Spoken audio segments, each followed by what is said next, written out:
Sé bienvenido y bienvenida a nuestro contenido fechado de 2021 en La criminología puede llevar pendientes. Ya habíamos producido algunos de los contenidos que encontraréis aquí si nos remontamos algunos años atrás a esta fecha. Sin embargo, es a partir de ahora que con mi evolución como criminólogo quiero ofreceros divulgación criminológica sobre asuntos de relevancia mediática, así como en torno al análisis de casos abiertos por el hecho de haber participado de esta vertiente y producciones más bien relacionadas con la investigación. En nuestra división de Cefont Criminología, perteneciente al canal matriz en YouTube Cefont Consultoría, recogeremos datos que procesaremos para todos vosotros, buscando la calidad y la mirada analítica propia de una criminóloga titulada con experiencia de campo y académica. Suscríbete si quieres saber más participando del conocimiento. Si quieres asesorarte sobre un tema en específico, házmelo saber en la caja de los comentarios. En febrero os contamos cómo se encuentra el estado de los sin techo en Barcelona, teniendo en cuenta que ya el año pasado, durante el inicio y a lo largo de todo el curso de la pandemia, surgieron varios asuntos que causaron un impacto social profundo y que no fueron analizados criminológicamente. Según la revista ResearchGate, numerosos estudios han abordado las características y antecedentes de las personas que se encuentran o han estado en prisión, así como las importantes consecuencias que esta condición ha implicado en el devenir de sus vidas. Sin embargo, muchos menos trabajos han sido dedicados a analizar específicamente la conexión entre aquella y la situación de sinhogarismo, sin que apenas se haya prestado atención a dicha cuestión en nuestro país. Las investigaciones en esta materia apuntan a que ambas circunstancias se encuentran estrechamente relacionadas e interactúan de forma compleja a lo largo del tiempo, en conexión con otros factores tanto relativos al pasado como al presente, en la conformación final de la historia de vida de cada individuo. Con base en los datos recopilados por el Instituto Nacional de Estadística en la más reciente encuesta a las personas sin hogar, se analizan diversos aspectos relacionados con las características, antecedentes personales y familiares y condiciones de vida de las personas en situación de sin hogar en función de si habían estado o no en prisión en algún momento de su vida.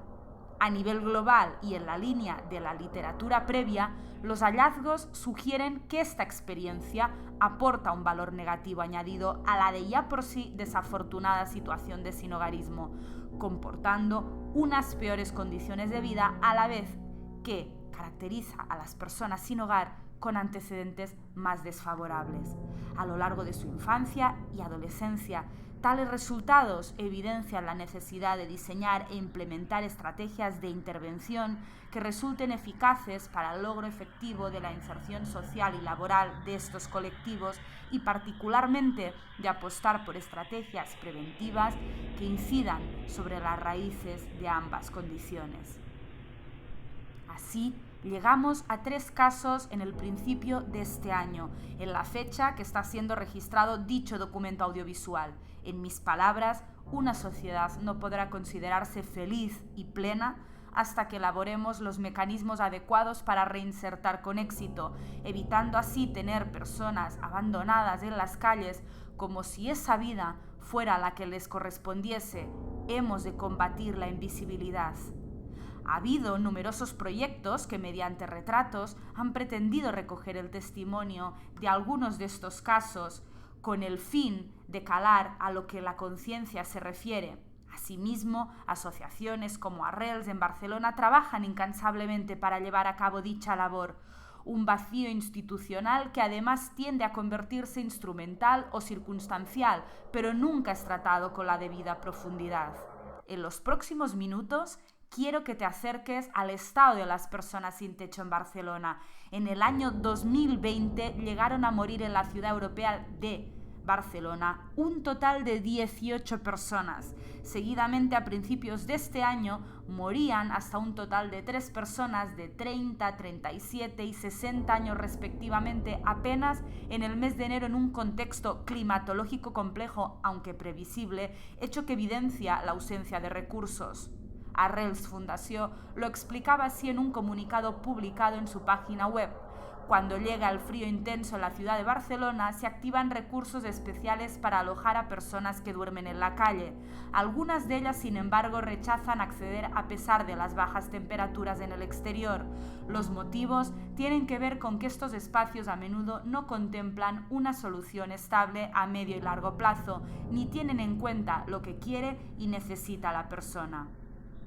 Si además de dichos elementos debemos de contemplar la violencia en entornos que carecen de toda herramienta física, social y afectiva, se da con muchísima más virulencia. Entendemos así que la exposición es total y absoluta, razón por la que vamos a concentrar el análisis siguiente en el caso criminal publicado en abril del pasado año con relación al supuesto asesino de los Sin Techo, tal y como los medios españoles lo calificaron.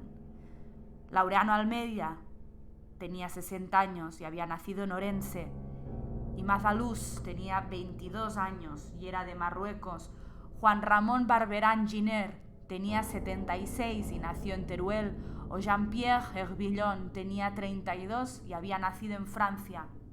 Ellos son los 4 personas sin hogar que en los días más duros del confinamiento fueron asesinados en el distrito de l'Eixample de Barcelona. Según fuentes recogidas en el periódico catalán La Vanguardia, el grupo de homicidios de los Mossos d'Esquadra pudo acreditar sin género de dudas e innumerables pruebas la responsabilidad de Tiago Fernández Lach, nacido el 25 de enero de 1985 en Brasil, de los 3 últimos crímenes. Están convencidos de que Tiago también mató al primero y trabajan para acreditarlo. Los distintos jueces que entendían las investigaciones levantaron el secreto de las actuaciones hace unos días, en fecha de su publicación, y La Vanguardia tuvo acceso a algunas de las imágenes que a contrarreloj podréis estar viendo aquí, reunieron los investigadores y con las que rehacieron los pasos del asesino. Sospechan los Mossos que los Sin Techo de Barcelona no fueron las primeras víctimas de Tiago, que desde la primera persona asesinada y acreditada, el joven que dormía desde hacía 3 meses a las puertas del Auditori, atacó sin piedad a otros hombres a los que no conocía, que encontraba al azar en una ciudad vacía y que solo tenían en común que dormían en la calle. El sumario desvela la gran dificultad que tuvieron los investigadores en conseguir testigos en un Eixample sin gente en las calles, aunque ese vacío jugó a su favor para localizar con más facilidad el rastro del sospechoso en las imágenes de las cámaras de seguridad. Tras el asesinato de Imaz en el Auditori, los investigadores interrogaron a Jean-Pierre, el francés asesinado, días después bajo la manta con la que se protegía de la lluvia en un chaflán de la calle Rosselló. Le tomaron declaración porque se encontró con un amigo, Imaz, malherido, el 16 de abril. Jean-Pierre avisó a los vigilantes de seguridad que alertaron a los sanitarios que solo pudieron certificar su muerte. El francés fue la última víctima en una noche lluviosa y fría en la que la rotura del confinamiento de un matrimonio ruso, harto de estar encerrado en casa, ayudó a la detención del sospechoso. La pareja ya se recogía cuando en medio de la oscuridad vieron a un joven que caminaba hacia ellos con un palo en la mano. Se asustaron y aceleraron el paso hasta entrar en su portería. Su piso estaba en el principal, con ventanas justo encima del chaflán, en el que desde hacía unas semanas pasaba buena parte del día y la noche un agradable y educado francés. Alertaron al 112, que avisó a la sala de los Mossos de Barcelona. Los operadores estaban al corriente del medio centenar de policías de varias unidades que desde el crimen anterior de la calle Casp custodiaban los rincones del Eixample donde dormían personas sin hogar, esperando detener infraganti al asesino. Los testigos dieron una buena descripción del sospechoso, empezando por unos guantes de ciclista que ya aparecían en imágenes que se tenían de él. El asesino aún logró, mientras encaminaba la parada del autobús N61 de la Ronda Sant Pere, despistar a una patrulla ajena al dispositivo que le paró para identificar. Tiago acababa de asesinar a golpes a Jean-Pierre y no le tembló el pulso cuando facilitó a los Mossos su documentación, tal y como acreditan fuentes cercanas. Como no pudo justificar qué hacía a esas horas en la calle, fue sancionado. Si te ha gustado este vídeo, no dudes en dejar tu like, comparte, comenta y añádete a esta comunidad que en Instagram, habiendo empezado recientemente nuestro contenido más exclusivo orientado a la investigación, ya alcanza los 400 suscriptores para poder ofrecerte otros casos inéditos analizados de una forma 100% criminológica. Soy Cristina Font, criminóloga, y te veo en el siguiente episodio.